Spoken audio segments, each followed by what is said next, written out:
Welcome to the TCPalm editorial board meeting to interview candidates in the election for Vero Beach City Council. I am Laurence Reisman, columnist and community editor, and I'm joined by fellow editorial board members Adam Neal, editor and news director, Blake Fontenay, columnist, and Louise Philippine and Terry Schlitt, reader advisory board members. Special thanks to our candidates for meeting with us today and streamlining the process by completing questionnaires ahead of time. Board members have reviewed them. Questionnaires and replays of our editorial board interviews can be found at tcpalm.com/elections and tcpalm.com/opinion.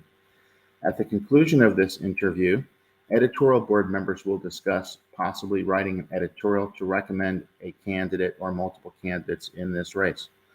I'll lead the questioning and opening it up to other editorial board members at the end. We might end up having more of a conversation than just a simple Q&A. Our goal is to be completed in about 45 minutes. Because of time constraints, we ask that you, as the candidates, keep your answers concise. So the first question will go to John. Give one example of what you have done in the past year that proves you are doing more than just talking about helping the Indian River Lagoon. That's a very good question, Larry. Over the last year, I sit on the Utilities Commission as the vice chairman. And 2 meetings ago, I proposed a way to accelerate the STEP implementation on an experimental basis on a public-private partnership, of which we would then, the city would act as a funding vehicle to stimulate people to convert. And instead of making this a government mandated situation, we would give them the incentive of financing their STEP conversion on the island, and we would actually do this as an experiment to try to then implement this citywide on a rollout program. Now, we would initially just do it at 32963 because 32963 has the biggest impact on the lagoon for our portion of the lagoon based on the configuration of the island, the soil, so on and so forth, and the fact that a lot of the septic systems are bordering the lagoon at that time. So that's what I did. I made a presentation to the entire commission. I made a presentation also. Cindy Crawford, financial director, Rob Bolton was there along with Monty Falls, and we opened up for discussion. And it's a little out of the box for the city to do something like this. I think it was something that should be pursued maybe in the future. But that's one thing that I try to do to think out of the box, come up with a solution, and determine how that solution can be implemented, and then over a period of time try to reach a consensus amongst all the stakeholders in this to try to get this done for our lagoon, because I think it would be a very important and a good small step forward. Thanks, John. Ken, can you talk about what you've done over the past year?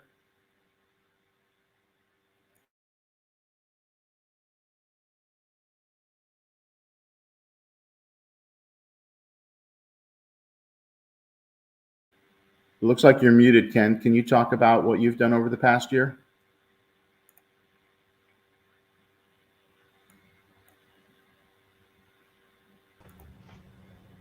Can you hear me now? Ken, I can you hear me yes. now, Larry? All right. You want to know what I've been working on for the past year? Is that correct? With regard to the lagoon. All right. Would be what I've worked on the last year concerning our lagoon is out and about with neighbors and friends and throughout the city. I mean, when I speak at the council meetings, and today was an example, is to bring more awareness to the lagoon and things that need to be done for the health of the lagoon. And also, I'm a current member on the code board, and we've had issues that come before the code board where different businesses have been putting things into the stormwater system that they shouldn't be. So I've with the city attorney, we tightened up our rules and ordinances concerning this. So that's just some of the stuff I've worked on for the lagoon. There's been other issues I've worked on throughout the year. Thanks, Ken. You're Speaking welcome. of we'll let you go first on this next question. Can you talk Okay. about the stormwater utility and what do you think the future of the stormwater utility is? What would you have it be? I think the future for the stormwater utility actually looks pretty good. I've sat in on those meetings, and right now it is in place where they have a line item in our budget for stormwater management. And I think going forward, since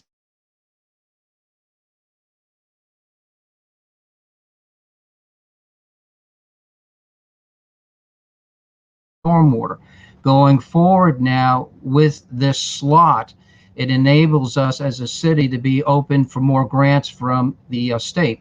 And I think the state at this time, we have a governor that is more user friendly to what we call water grants for our lagoon.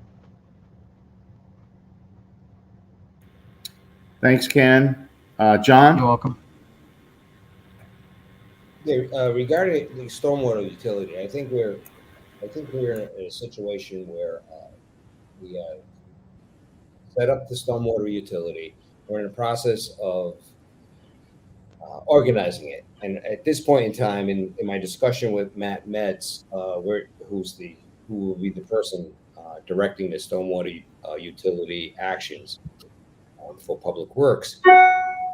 Right now, we have a consultant who's going to be working on a combination of projects and how those projects will impact costs and how those costs would then translate to rate impact. And I think that's very important. I think it's very important to put a plan together, to understand what that plan will deliver and what those costs are, because I think we owe that to the citizens of Vero Beach to understand not only what the impact of the lagoon of the projects will be, and that's those projects are plus or minus the funding that we'll be able to pick up through grants, but what is going to be the deliverable of that? And I think it's very important. The consultant is going to help us set up those projects, what the impacts are going to be, what the costs are going to be, and in that way we'll be able to forecast that out, be proactive, and be accountable as the city council to the costs that we're asking our citizens to incur, but also the measurables. How we're investing, what's the result? And I think it's very important because the city council under the Homeowner Utility Act regulations has the ability to set the rates every year. So it can be set at 0 or it can be set at a number that will support the project. Very key because it keeps the city council involved, and I think the city council being fiscally prudent will implement those acts that are necessary to clean up the lagoon, but also what are the deliverables and what the impact is, and are we making the right type of investments on behalf of the citizens. Thanks, John. We'll start with you on the next question. What is your vision for the three corners the city owns at 17th Street and Indian River Boulevard? You broke up there a little, Larry. What is your vision? What is your vision for the three corners the city owns at 17th Street and Indian River Boulevard?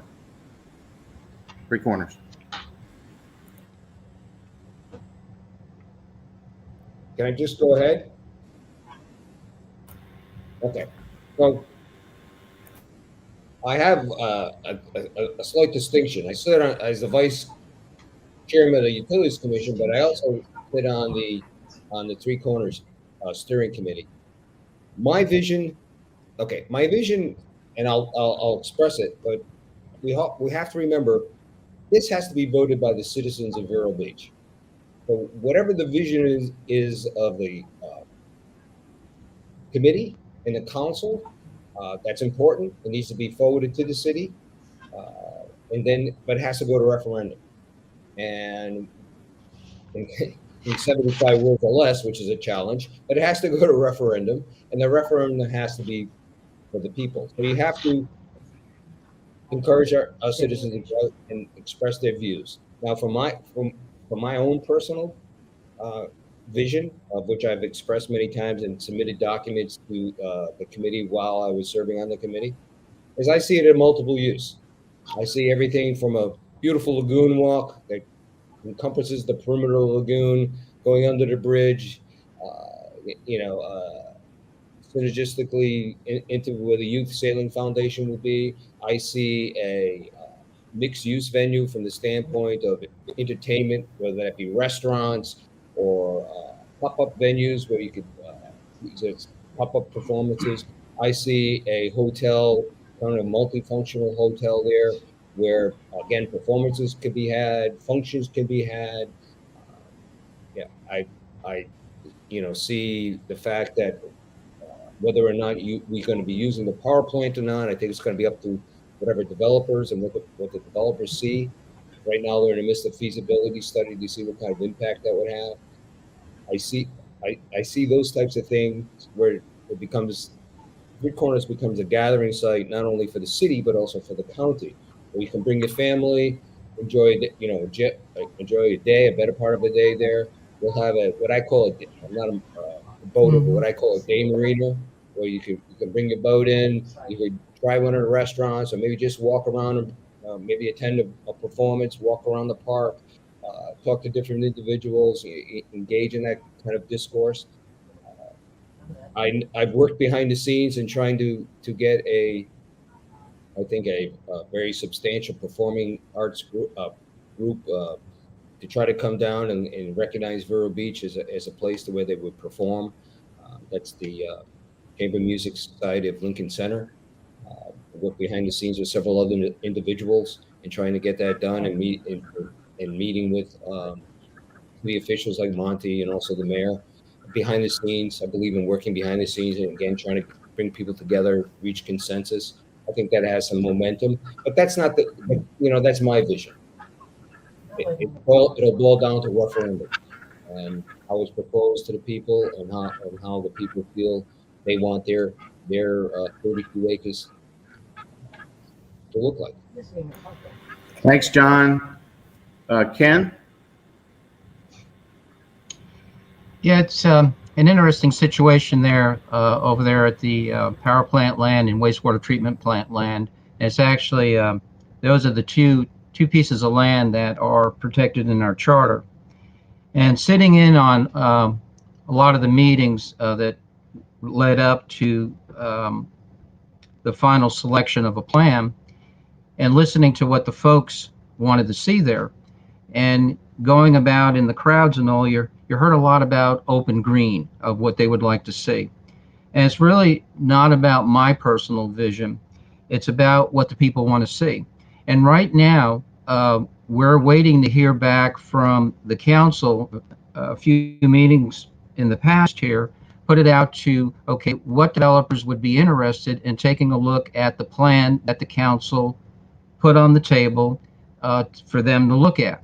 And they're going to come back to the city and let them know what's workable, what they're willing to do and not do. And once we find that out, and I would like to see this really out in the open so people could get a good understanding of what the development community is willing to do.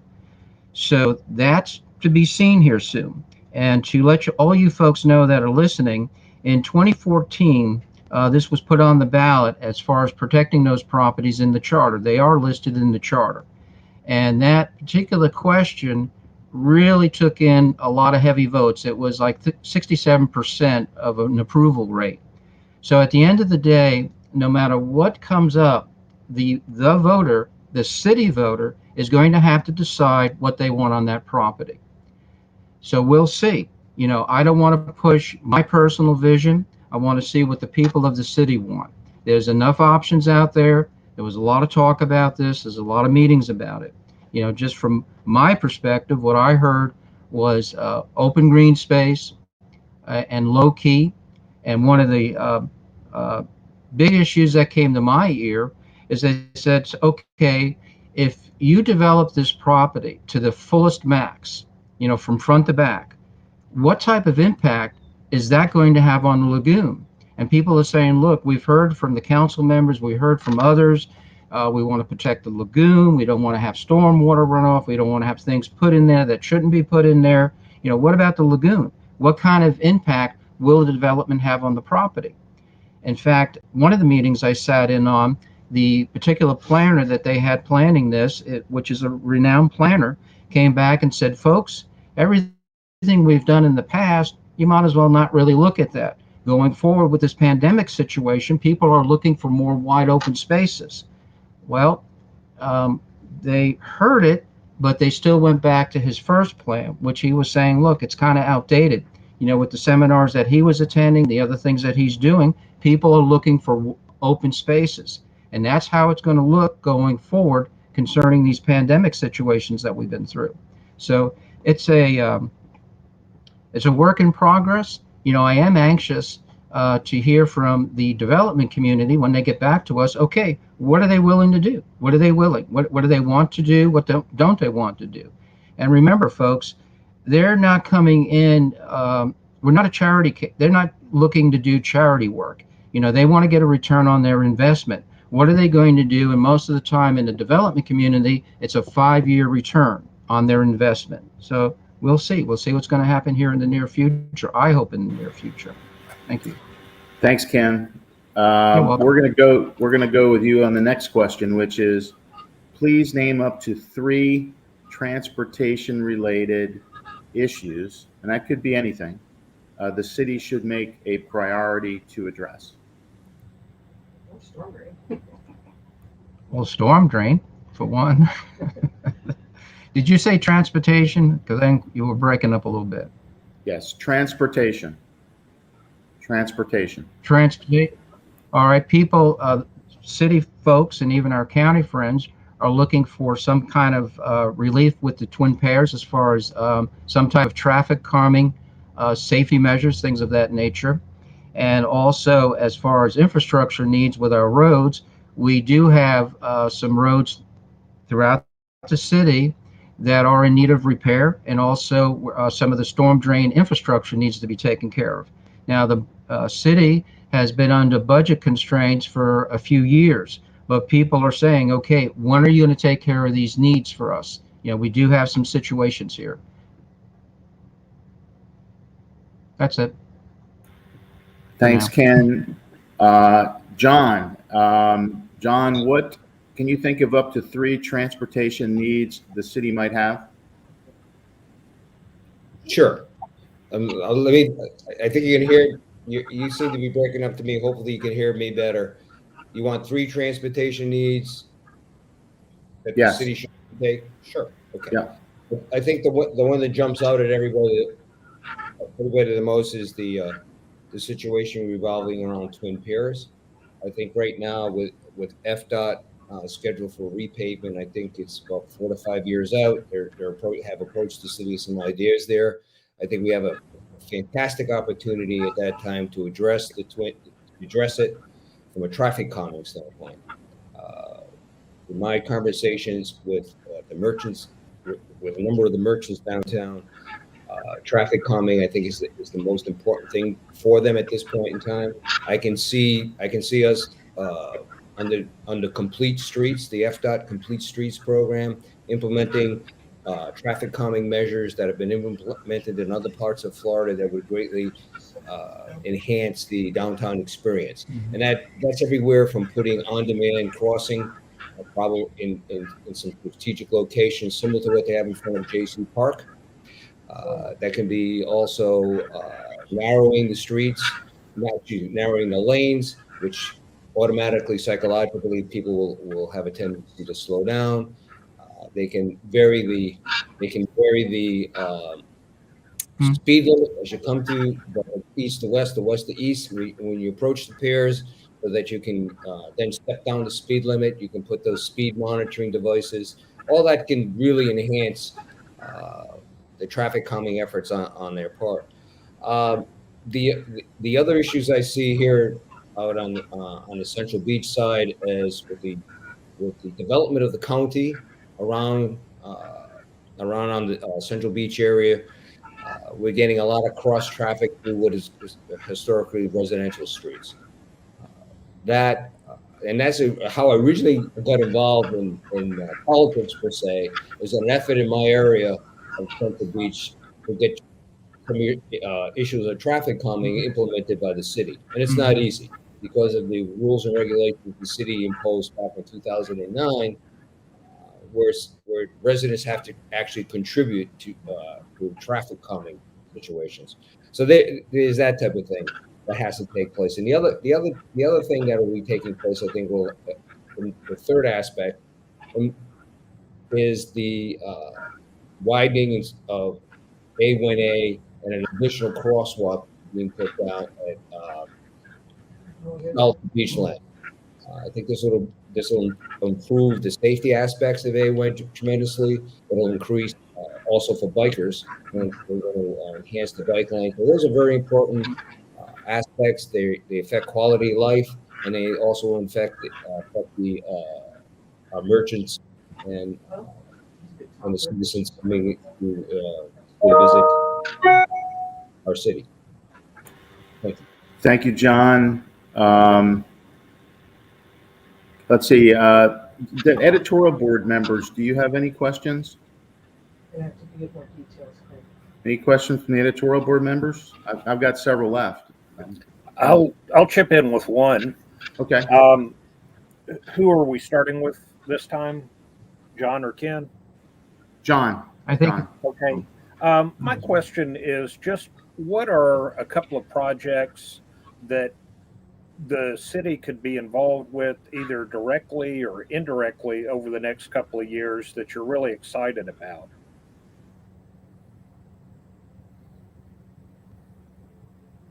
Finishing up the marina. Mm-hmm. John? John, did you hear the question? Hello? Working with the downtown merchants. John? I can't hear your question. Okay, I'm off mute. I'm sorry. Okay. Can you hear me now? Yeah, I can hear you now. Okay. My question was, Please repeat. are there a couple of projects that you can see that could come to fruition in the next couple of years that the city would be either directly or indirectly involved in that you're Or excited type in the about? question in the chat and I'll answer it. Why don't we have Ken answer the question, and then we'll come back to John. Maybe you Okay, I will put it in the chat, but Ken, if you would go ahead and answer that You can- question, please. Nobody's talked to them in a while. My turn. Yes, sir. Okay. What I'd like to see here in the next few years, like to see us finish up with the marina. That's in place. So I'd like to see that continue on. The next thing that we're going to need to address, I know we've talked about it in the past. We've done a number of studies. We need to address the beachside parking. Things are picking up. People are coming here. Our city's used by a lot of people. And a lot of people coming here from the south. They're coming in from the north. All right. So parking is going to have to be addressed. I'm going to have some solutions. We've studied enough about it. The business merchants over there that I talk to, every time I go into their place of business, they want to know, Ken, what's up with the city? What are they going to do about the parking situation over here? We've been asking them and asking them. So we do need to address that. The other thing that I like to see happen is, I don't know how many of you folks followed this. We've worked for actually 6 years to get an arts village concept kicked in the Edgewood neighborhood. There's infrastructure needs over in that area that we're going to need to have addressed. One of the top issues that they're asking about is more lighting in their neighborhood. The second one is a little bit more police patrols.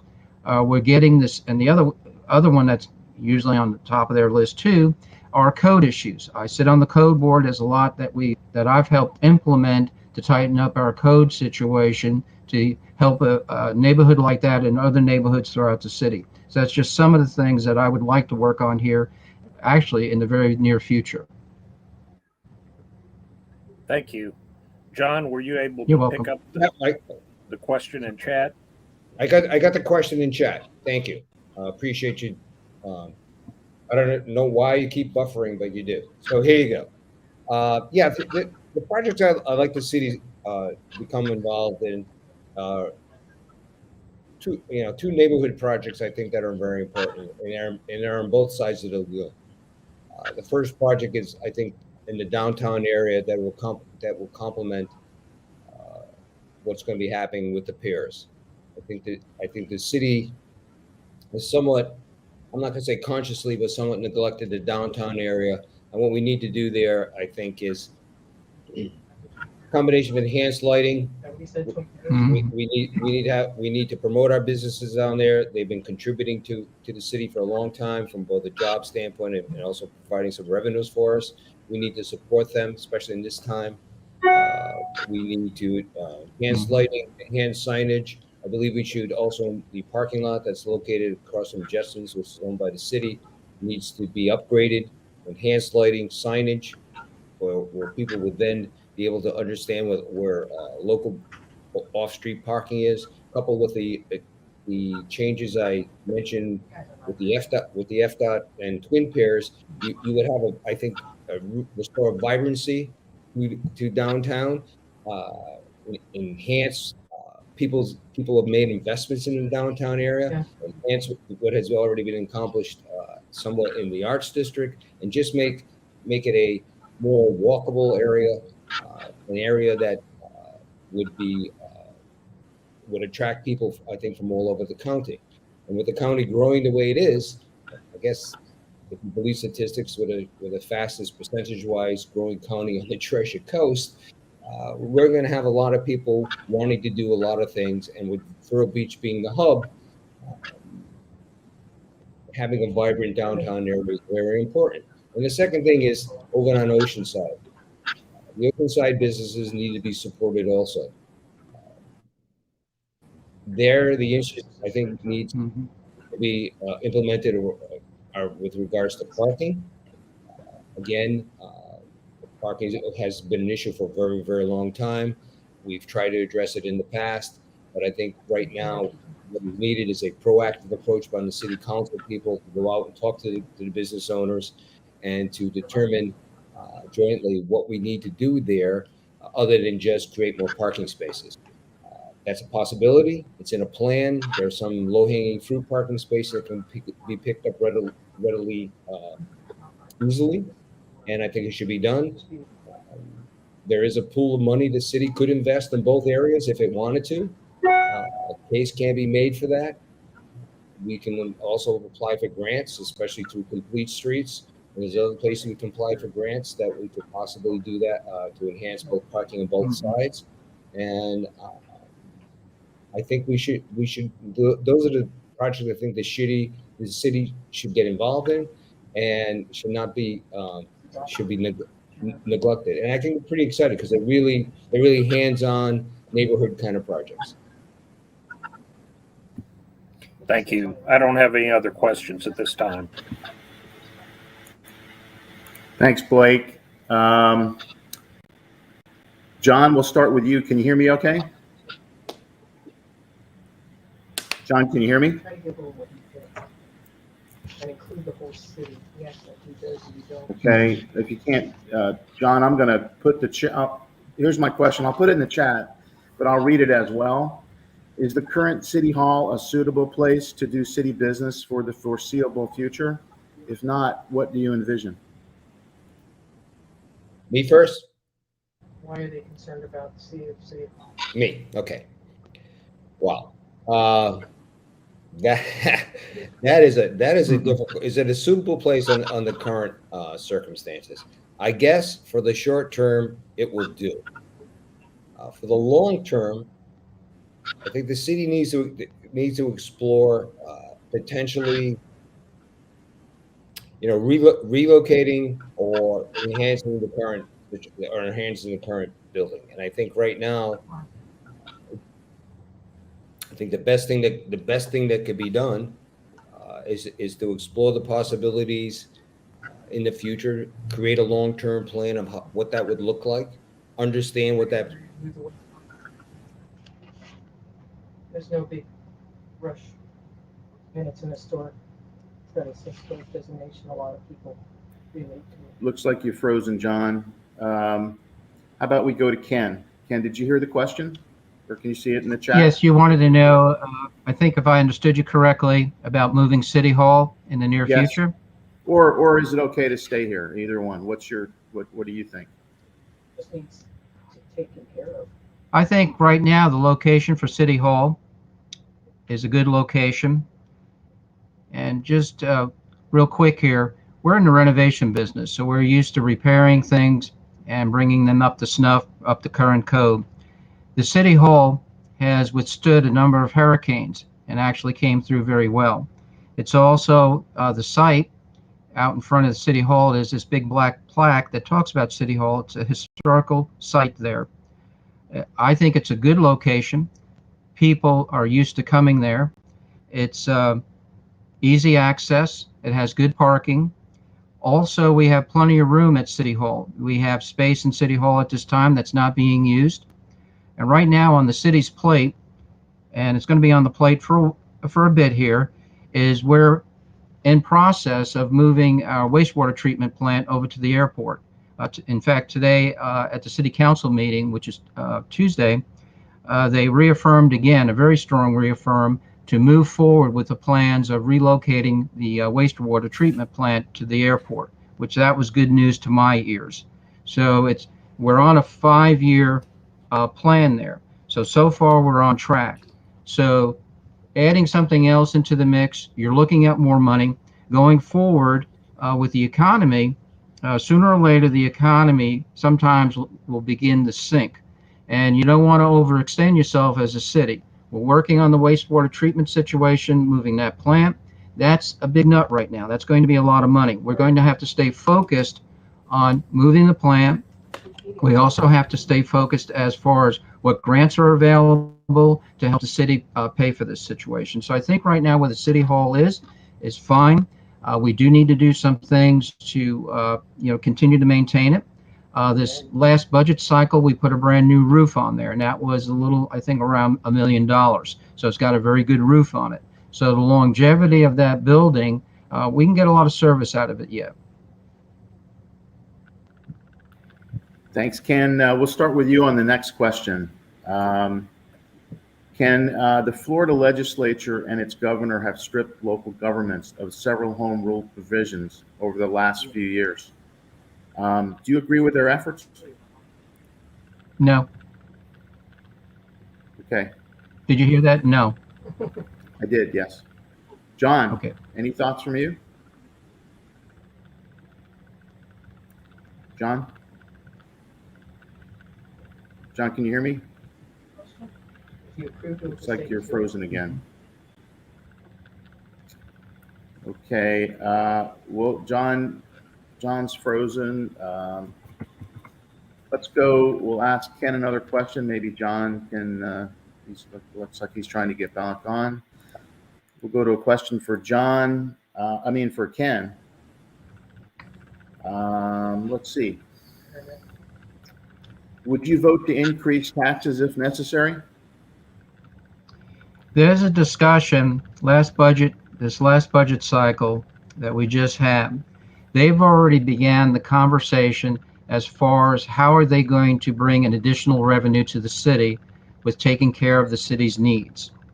So that conversation going forward, we are going to have that from the dais so people can hear it.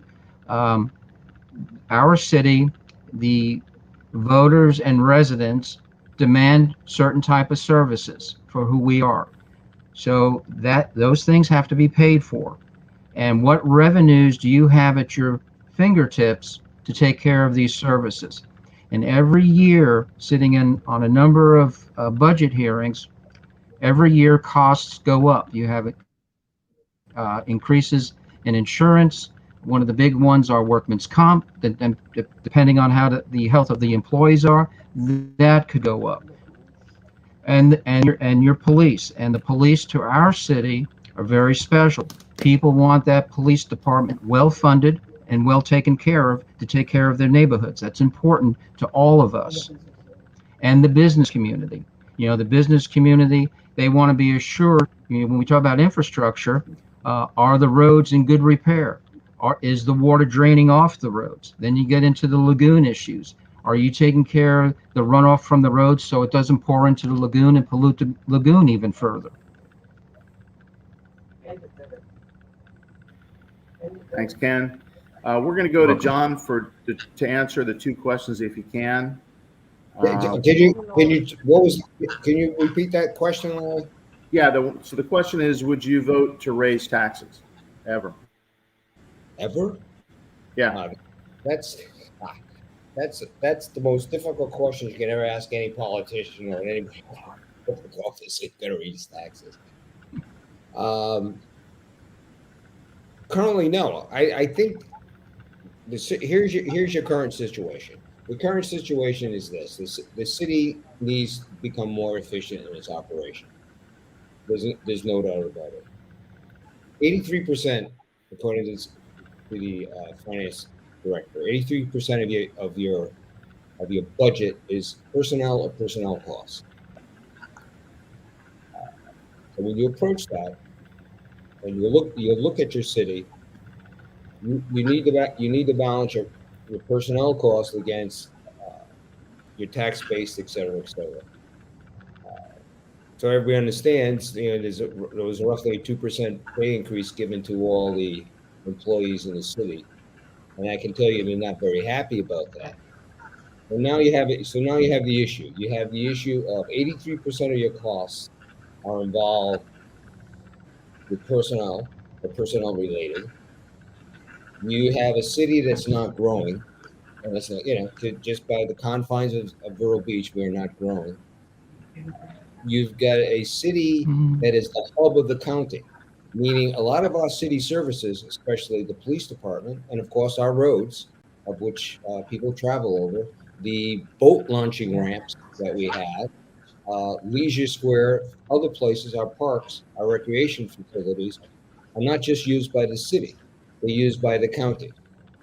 So I believe before you would even hazard a guess of trying to increase your millage rate to compensate for this, there's a lot of discussion that needs to take place with the county on where we can work together to decrease Vero Beach's burden of supporting the county.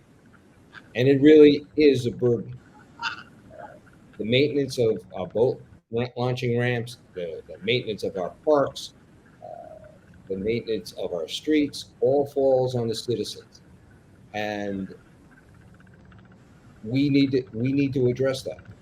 And to project what you would do 5 or 6 or 10 years in the future, I'm not willing to do that. What I'm willing to do is to go out and discuss these things with the county. What I'm willing to do is to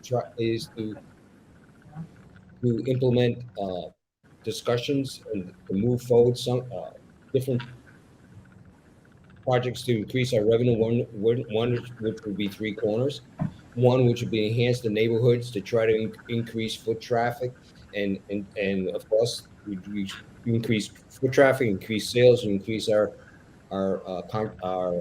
take of the 1% sales tax, and renegotiate a better situation on our bed tax. But we add a lagoon front hotel, those types of things. Those have to be discussed first before you would even hazard a discussion on your millage rate increase. But it's going to be, by the way, it's going to be a subject that will be coming up sooner than later, because the infamous glide path ends this fiscal year. Because the next fiscal year, the glide path from the power plant, from the utility sale, goes away. So we are going to have to implement a whole new set of financial guidelines within the city, or we're going to have to address this millage rate and tax increase sooner than later. But the discussions have to take place now. The city council really has avoided the discussion since the sale of the utility, but now coming to roost, and we have to have that. We have to have a frank and open discussion on where this is going to be. Efficiency within City Hall has to happen, and other issues need to be addressed, both short and long term.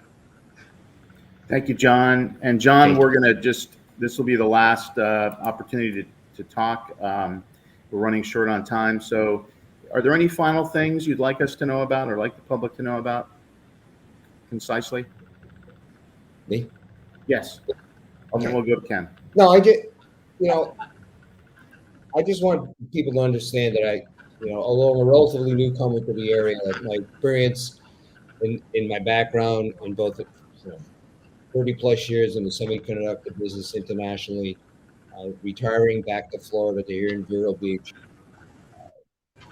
gives me an ability to offer a really fresh perspective on what's going on. I believe it.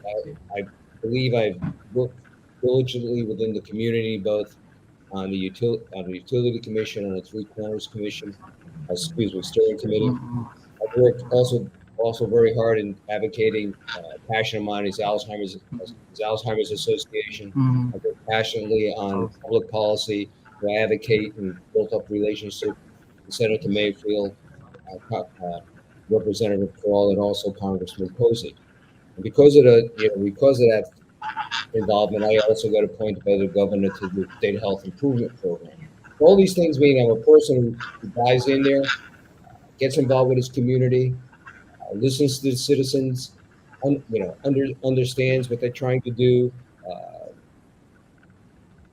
gets different opinions together, tries for consensus, something that you learn when you work for a Japanese company. The last 15 years of my career, that's what I did. I worked for a Japanese company. The one thing you get to understand is how to get to consensus with all different types of stakeholders, but not all executives.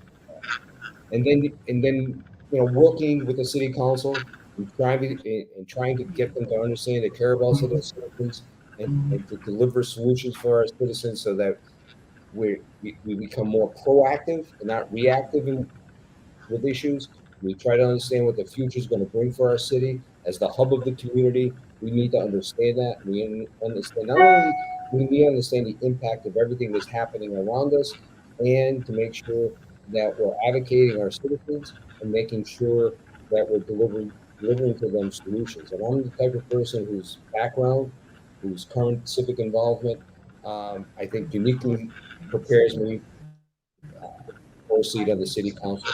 And hopefully the citizens will honor me with their vote. Thanks, John. I appreciate it. Ken, any final words? Anything you think we should know about? Well, everything you can think of. I think one of the things that your board and folks that will be watching the replay on this, I am a man of action. I've been serving our community for a long time, really digging my heels into a lot of issues. People know me as far as when there's an issue, I take it on and actually get the job done. Good example, it took us quite a while to get the Arts Village concept in place. There was a lot of hoops we had to jump through, a lot of council meetings, a lot of councils that we had to sit through, and really making the case to get this job done. Also, I was on P&Z for quite a number of years. We worked on getting our comprehensive land use plan finally through and revised and adopted and sent off to the state. That was a major undertaking, so I was very, very involved with that. The other thing too, what I'd like to do if I'm fortunate and get elected to council, is to really be open to people coming in to express their views. I like hearing from the public. I've chaired a number of committees, and I don't like setting time limits on people. Most of the time when people come in to speak, they're only going to take up maybe 3, maybe no more than 5 minutes anyway on a given topic. One of the things that people don't like that's been going on in the past here, off and on, is they don't like to be bullied. Most of the time when people come in to speak, they're just regular folks and they just want to express themselves. So I want to do more of an open door type policy. Look, come in, tell us what's on your mind. I know the pandemic, people have been very, very concerned. One of the things I've really started doing is when we're working on an issue is I encourage people, look, I understand you can't come in to speak. You're concerned with the pandemic. I said, why don't you pen an email to the council? Good example, we just worked, let's see, a month ago. We had a group that wanted to change the FAR, Florida Area Ratio, meaning you take a piece of property and you put a gigantic box on it, and you do what we call in the industry lot build out, which really reduces the green belt. Well, a lot of us had to work really hard on making the case for the city not to do a blanket zoning across the city. So I was able to bring awareness to folks out there. They had concerns about this. They were actually afraid to come in and express themselves for a number of reasons. So I got them to write letters. We did have a few people come in and stand before the P&Z board at the official hearing to make this particular case. And it actually took, as far as with what I was working on, a lot of time to prep to make sure you know what you're talking about when you stand before an official board. It's not as easy as a lot of people think. We were able to make the case to the P&Z hearing, and they gave their solid reasons to turn down this particular zoning. So we made that case. And then at the end of the day, before it came to the council, the group decided to pull it off the agenda, and now they have to wait another year before they bring it in. And it was really going to affect like neighborhoods like mine. Even my friends over in the island side, once I pointed it out to them, I said, this is going to affect you guys also. It's not really going to be in a very positive way. So back to me, as far as what I can do and bring to the table, is my leadership skills. I've been doing this a very long time. I know my subject very well, and I do know a lot about city governance. I've reached out to even people across what I call my county friends. I know kind of what's going on in the county also. We got some big issues that we're going to be faced with the water and sewer situation. We're in a suit with Indian River Shores. I'm very familiar with the workings of that because I'm in on all the council meetings. I really don't think I've missed maybe one, and maybe I don't think I missed any. So I'm ready to go to work. People know that. Man of action of what they said to me out on the block. They said, Ken, we know you understand things out there, and I know how to work with people. And actually, I'm out all the time. In fact, I brought some things to the council today about Charles Park. Excuse me. There's some things you guys need to take a look out there. Last week, over by one of the printing companies downtown, where the Press Journal used to be located buku years ago, there was a big old hole out there in one of the sidewalks. They really didn't know, brought it to their attention. They got it fixed, went back through the community. Folks appreciate that. I'm really a hands-on type person. I like getting out. I'm used to working. I still work in my business. I'm actually physical. Thank God I'm very healthy. I like to work. And people that know me, they know that I'll go in there and work on their behalf and do whatever's needed to be done to get the job accomplished. And that's what they like about me. And a good example, and I keep saying the Arts Village, that was really hard. Thank you. Thanks, Larry. Okay, we appreciate it. And thanks to both candidates, Ken Daige and John Cotugno, for coming on today. We appreciate it. A rebroadcast of this event, and you can also watch other interviews we've done with council members, council candidates, and also question and answers with the candidates. You can check that out on tcpalm.com/elections. Thank you and have a great day. Thank you. Thank you, board. Thank you all.